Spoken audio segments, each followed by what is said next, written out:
नाम हामिदा। हामिदा नाम का क्या मतलब है? हामिदा की ज़ुबान का लफ्ज़ है। हामिदा एक इस्लामी बेहतरीन नाम है। हामिदा नाम का शुमार लड़कियों के नामों में होता है। हामिदा अरबी ज़ुबान का लफ्ज़ है।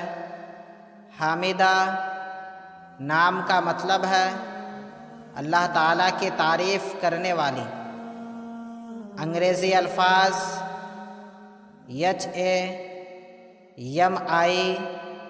HAMIDA हामिदा नाम, हामिदा ज़ुबान अरबी, माना अल्लाह ताला की तारीफ़ करने वाली।